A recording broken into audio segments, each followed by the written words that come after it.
Welcome to the Disruption Lounge. My name is Ben Baer. I'm the executive editor for Fast Company in our studio, and I'm excited to sit down with you guys today and sit down with this great panel of folks to talk about trust. Trust is so critical to everything we're doing right now, right? As an organization, trust is critical from both the management's perspective, trust is important from the employee perspective, but trust is also so important with the customers and the organizations that you work with as a group. It's hyper critical to have trust. If you break that trust, all of a sudden it's very hard to get back. And so the question is like, all right, how do you have conversations about it? How do you plan? How do you strategically think about it as a larger organization? And so that's why I'm really excited to sit down and talk about this today, because it's an important conversation among everything else that's going on here.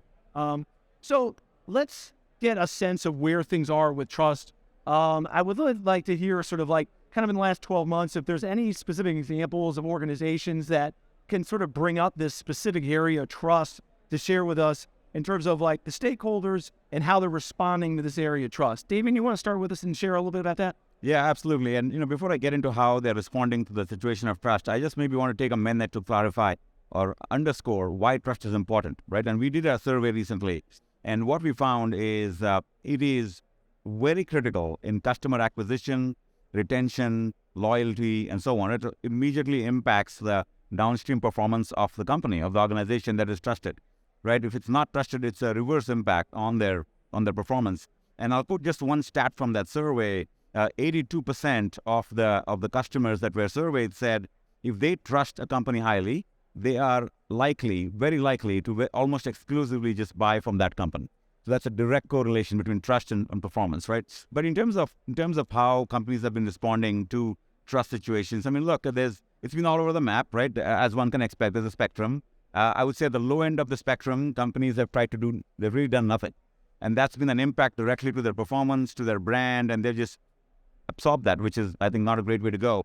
Maybe one step up is companies that have established some sort of a priority initiative or done some PR. Doesn't go too far, but at least take a step in the right direction. But really on the other end of the spectrum are companies that are more mature, where they've got a trust officer, they've got a trust office. It's very highly defined in terms of what the charter is for that group, how they're empowered. It's on the regulatory, it's on the board agenda, on the leadership agenda. There are also very specific tactical and strategic initiatives that they've been doing to go and enhance trust. And ultimately, they've got ways in which they can measure it, right? Because it is a very qualitative concept unless you've got a way to measure it and see that the things you're putting in place are actually making a difference. So I think a combination of these factors are what I'm seeing among the more mature organizations that are really moving the needle on trust and ultimately improving their impact in the marketplace and the impact on their customers. Yeah, and I want to talk about that sort of chief trust officer role, things a little bit down the road of our conversation. But Tisha, tell me a little bit about sort of what you're seeing out there too with the clients that you work with. And what are you seeing out there? Absolutely. Can you guys hear us? Perfect. So from a trust perspective, the clients that I deal with, trust actually have a direct impact, not just on regulatory compliance and just the resilience of their system, but also more brand equity and just how what's on is done to society. So trust can manifest itself, let's say, on one of my clients' platform in terms of abusive content. Think about terrorism, violent extremism, harassment, child safety related content that may proliferate. So trust can actually end up being a trust and safety issue on your platform. And then that will drive whether or not advertisers want to advertise on your platform. Another way that trust will manifest within an enterprise is all around whether or not bad actors can penetrate your system, whether or not you are appropriately managing and designing your products and features in a way that's resilient and can prevent hacking and all types of different extraction of data. Trust can also manifest for my clients in the last 12 months by way of third parties misusing data or scraping data from their platform.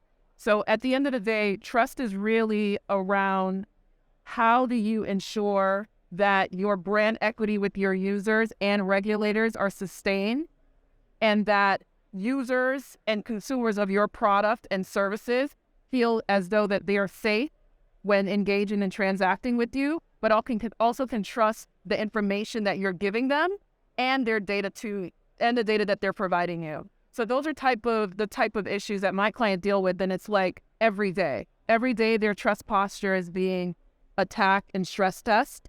And it's all about having the measures and the resilient posture in place to respond to those and make sure that they're not pervasive or proliferating across their ecosystem.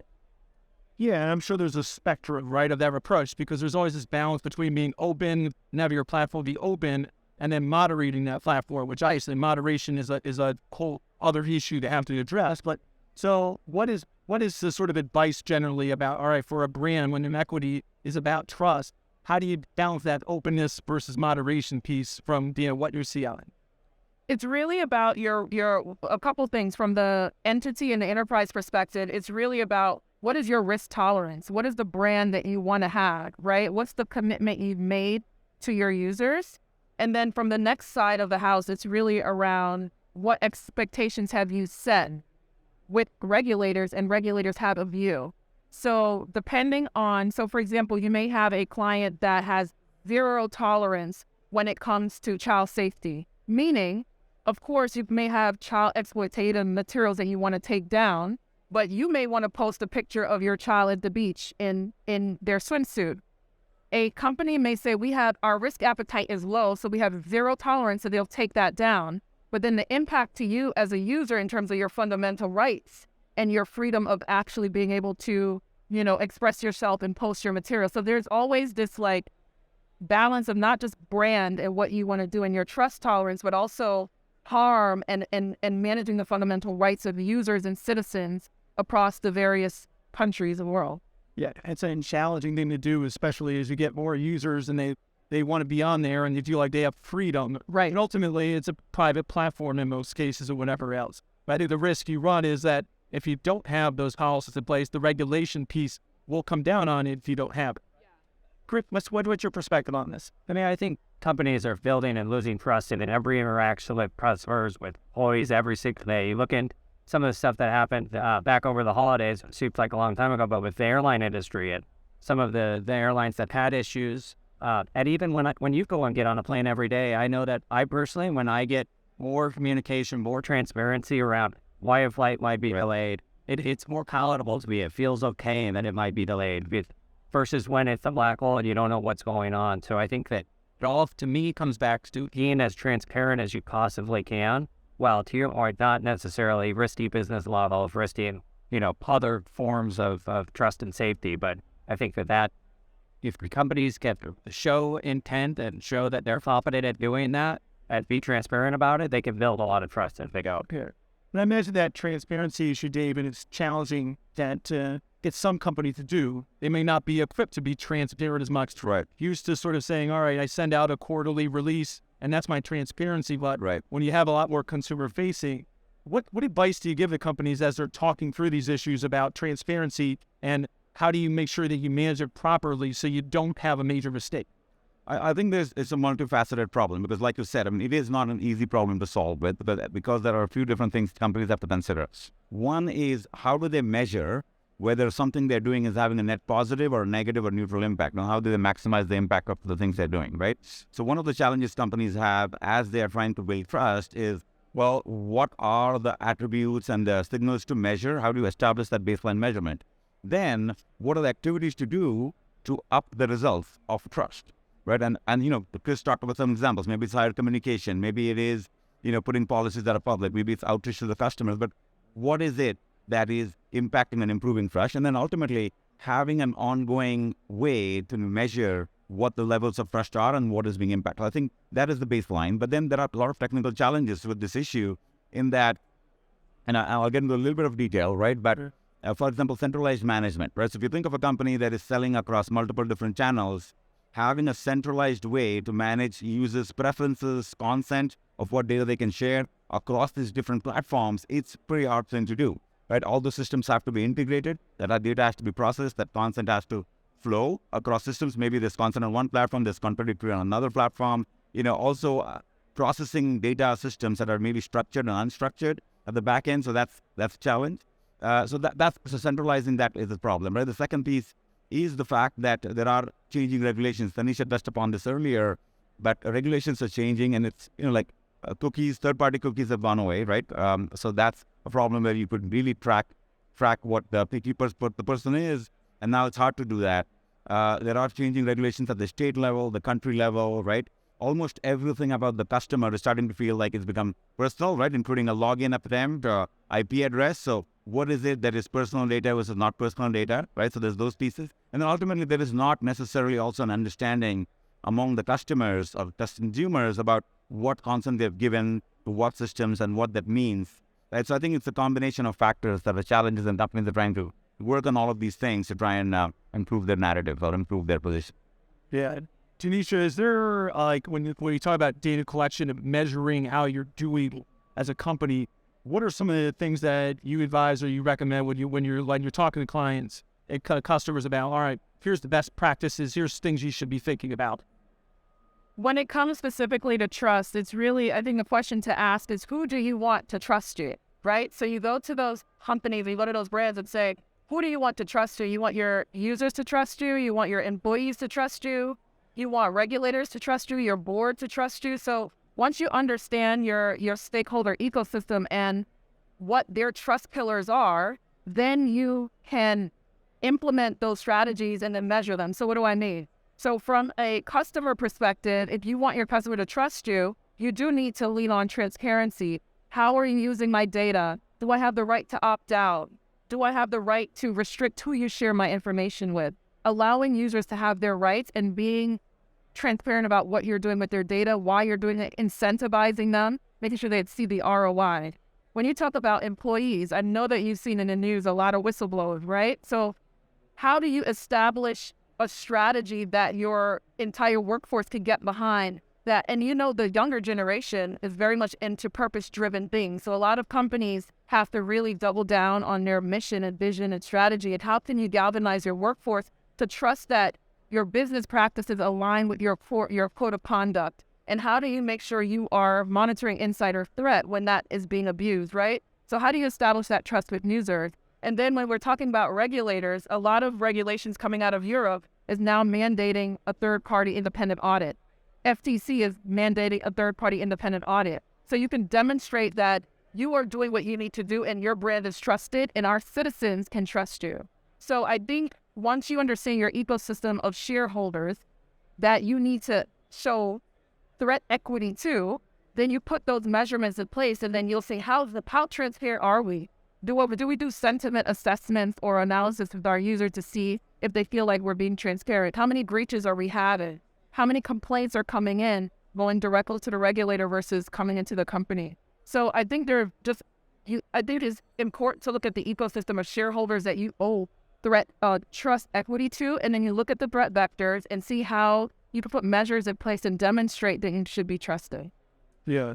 I mean, Chris, this gets into this issue of measurement and who should be responsible for trust, right? And so I'm interested to hear it clearly needs to be a collaborative role between multiple groups in an organization. So when you guys are talking to organizations, who should be in the room for these conversations about trust and record keeping and things that you're having? Well, I mean, I think it's everybody that you mentioned. It's the senior leaders of the company. Everybody really needs to buy in that this is an important issue. But it can't just be one person who has another responsibility. We're seeing more and more companies come with chief trust officers, appoint chief trust officers, that their whole job, what they're thinking about, is bringing together various parts of the company, bringing together various stakeholders, third parties, et cetera, and making sure that they're all focused on this issue and then measuring it.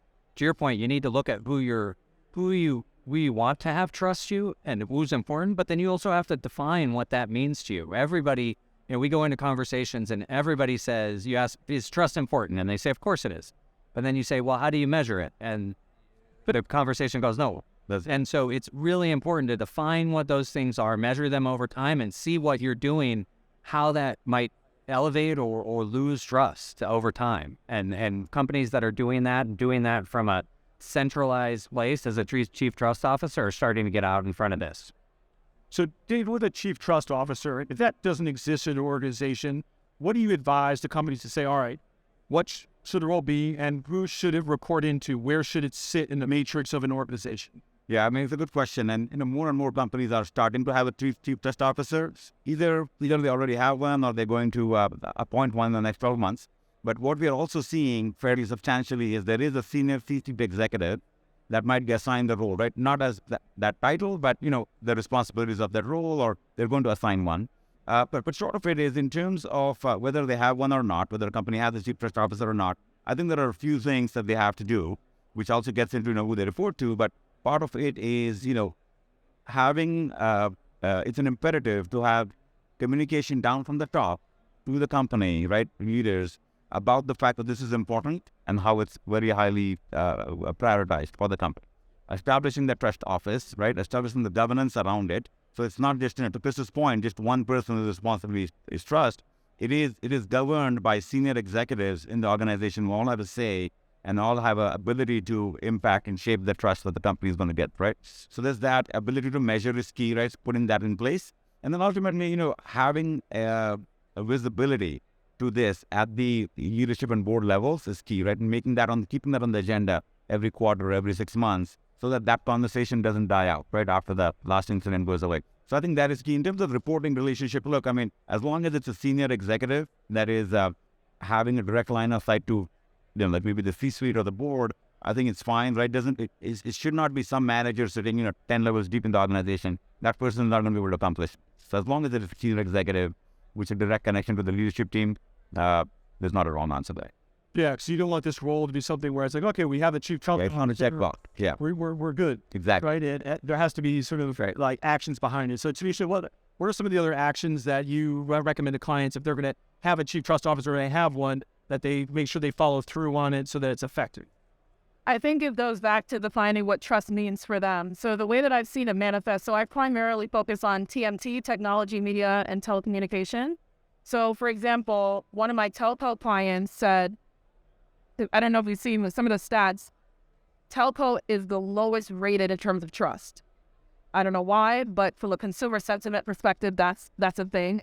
Actually, the whole industry, like TMT, but telco, for some reason, there are some trust issues and gaps there when it comes to users and customers.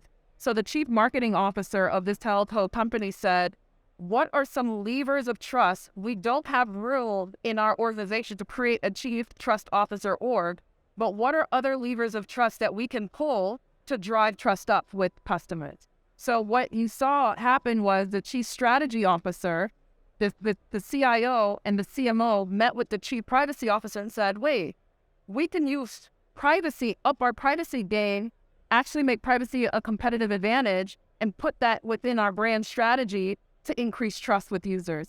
Then they went and said, oh, maybe the way that our customer relationship and partnership, like if we beef up the way that we interact and we're more transparent and we share more, we can use that as a lever. So I said, long story short, one avenue is to identify what that lever of trust could be if you don't have room to actually establish a whole trust organization. Another way that I'm seeing it manifest in tech specifically is organizations standing up trust and safety org. That's a sister org to the privacy org or the security organization, et cetera.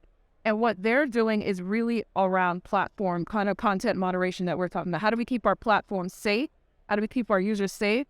And our advertisers' brand value safe on our platform. So that is starting to proliferate with all of the various regulations. And then back to your point, there are companies that are establishing chief trust officer organization or VP of trust and privacy or VP of trust and security. I'm seeing that manifest every day. I think you bring up a great point that it doesn't have to be all at once and everything at once. It can be individual functions within a company taking what they can control and making sure that that's driving trust for the organization and not thinking that you have to do it all at once, because that can become very daunting and very challenging for clients. Yeah. I want to shift to a different question. How do you each sort of see customer identity and consent preference management solutions driving sort of a trusted experience? What sort of the advice and guidance do you give on that? Yeah, I can go first. That's part of my job is I lead that identity practice at Deloitte. And really, when these two things, right, customer identity access management solutions and consent management solutions come together, that overlap of where those two are really drives and ups the trusted level game, right? So when I think about a customer identity access management solution, what that brings to the table is things like it's connected, right? Meaning the end user, the customers are able to access the company's storefront on many different channels, devices, and different storefront connections, right? So there's that. It's personal, right? Allows for personalization, so the customer's personal preferences are recognized, captured, and shown back, so that they're finding a bespoke experience when they're interacting with the company, right? That increases trust. It is effortless, right? So there's a lot, very minimal friction in terms of, hey, I have to log in, I have to put in a password and a PIN and this and that. It is as effortless as we can make it. So reduce the friction, right? And then it is trustworthy in that it is clear, it's secure. So that's what SIAM offers, that consumer identity access management. On the other side, the consent management systems, they provide compliance with regulations, right? We want to make sure that the data that is being captured is the right data. The customer has consented to capture the data. It is clear in that the communication to the customer about what data of mine is being captured, right? How is it going to be used? How can I remove it, and so on. It is got to be effective in that, if a customer then says, hey, look, I don't want you to store this data, that information actually percolates downstreams, because there are a myriad of systems downstream that use the data, right? So somebody says yes, and it's now used, and 10 different systems are using it, and it's gone to other partners. Now I say no, that has to flow back, and that's not an easy problem to solve. So all of that is provided by those systems, and when you combine the two, that overlap point really ups the game in terms of having the trusted customer experience with their customers. And it gets back to the complexity and why it's important to have multiple stakeholders working on this. It's not just a privacy trust officer, it's obviously a CTO and a CIO responsibility too, but also chief security officers as well. Nisha, as we get to our sort of final questions here, what do you see kind of as the next steps in this evolution of discussion about trust? What are you seeing as sort of the main questions that you're getting when you're out there? As we wrap up, what advice would you give to this audience about, all right, as they're getting on this journey, wherever they are in the spectrum, what do you kind of advise them on a sort of a big picture level? Absolutely. So I think for the most part, we've been talking about companies trying to establish and maintain trust with some external party, whether it's their users, vendors, employees, the board. But it's also, I think there needs to be an outside-in look where these companies are needing to also think, who can we trust? There's a lot of alliances and partnerships happening, a lot of data sharing because of the way that regulations are coming, are actually proliferating across the world.